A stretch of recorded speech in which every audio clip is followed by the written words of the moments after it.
y llega a nuestra sección Husmeando, una forma diferente de esculcar el pasado de nuestra Bogotá con Zulma y Jota. Jota, algo positivo de esta cuarentena por causa del COVID-19 es que tenemos todo el tiempo para nuestros hijos en casa. Cierto, pues precisamente me di a la tarea de husmear por internet para descubrir notas curiosas de Bogotá. Resulta que en la localidad de Kennedy hay un estadio que se llama Techo, unos conjuntos residenciales que se llaman Hipotecho, unas rutas de buses que dicen Techo, en fin. Y a los niños les entró la curiosidad por saber por qué tanto techo, y nos dimos a la tarea de investigar el tema. Pues a mí también me entró la curiosidad de conocer la palabra techo, y se debe en primer lugar a un barrio que tuvo ese nombre, hoy día Marsella la Nueva, en la localidad de Kennedy, y donde funcionó el primer aeropuerto de Sudamérica. Eso fue en el año de 1930 en el gobierno de Enrique Olaya Herrera y la alcaldía de Luis Carlos Páez. Husmeando por el ciberespacio encontré que eso fue un 7 de agosto, pero la historia va más atrás. Resulta que en 1920, año dorado para la aviación, se fundó en Bogotá la Sociedad Colombiana de Navegación Aérea y la Sociedad Colombo-Alemana. Ambas prestaban servicios de transporte aéreo, se unieron y pusieron la primera piedra para trazar la planeación de la ruta del aeródromo de Techo. El entonces gerente de la Sociedad Colomboamericana, Hermann Quelk, fue el hombre clave para la negociación y construcción del aeródromo en los predios de Techo.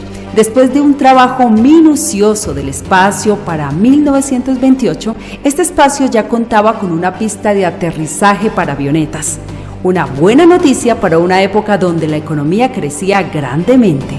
Pero bueno, ¿cómo era este aeródromo? ¿Cómo estaba localizado?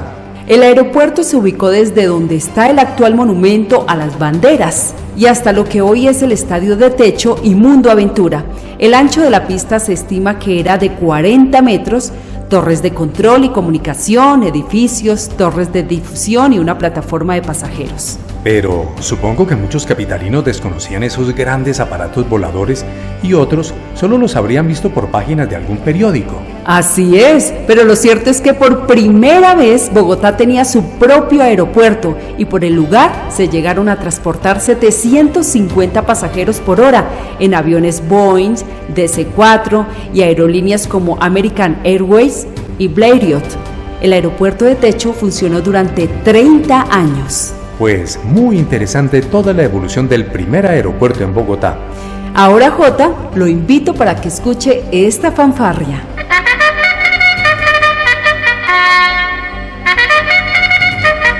¿Y eso? ¿Qué nos va a contar? Eso suena como a corridas, competencia. ¿Sabe qué? Me recuerda a mi papá cuando apostaba a los caballos. Ajá, por ahí es. ¿Cómo le parece que en ese mismo barrio, Nueva Marsella, de la localidad de Kennedy, después de haber funcionado como aeropuerto de Bogotá, ¿sabía usted que con el tiempo se construyó en ese mismo lugar el hipódromo de Techo? Muy interesante.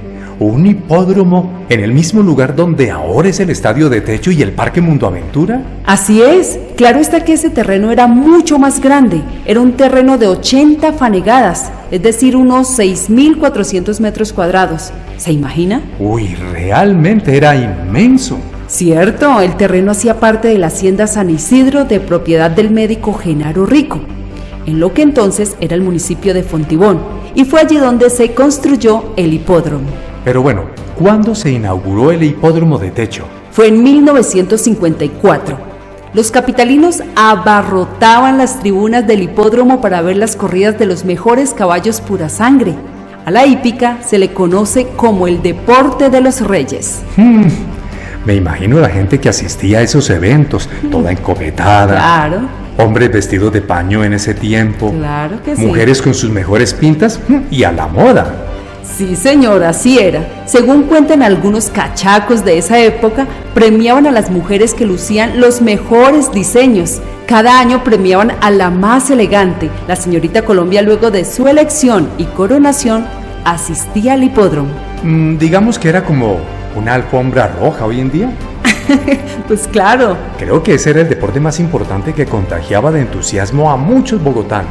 No solo a los bogotanos, hubo muchos aficionados y competidores nacionales y extranjeros como chilenos, argentinos, ecuatorianos, italianos, que le apostaron al deporte de los reyes. En ese tiempo las acciones del hipódromo costaban 10 pesos, ¿cómo le parece? Fue la inversión financiera más rentable. En ese tiempo Bogotá tenía cerca de 40 criaderos de caballos. Me imagino que hasta revistas, transmisiones de radio hubo para ese deporte. Claro que sí, por supuesto. Estaba la Gaceta Hípica, Magazine Hípico, La Fija, La Meta, La Fusta y La Línea, y hasta programa de televisión. Cada corrida era narrada por la radio para que los aficionados se enteraran de cómo iba la competencia, quién era el jinete, qué caballo iba en la punta, cómo iba el panorama estadístico de la carrera, en fin. Algunas personas recuerdan y cuentan por ahí que las carreras de caballos era el popular 5 y 6, que consistía en acertar 5 o 6 ganadores de las carreras del fin de semana. Los carteles anunciaban lo siguiente: con 2 pesos puede ganar hasta 50,000 pesos.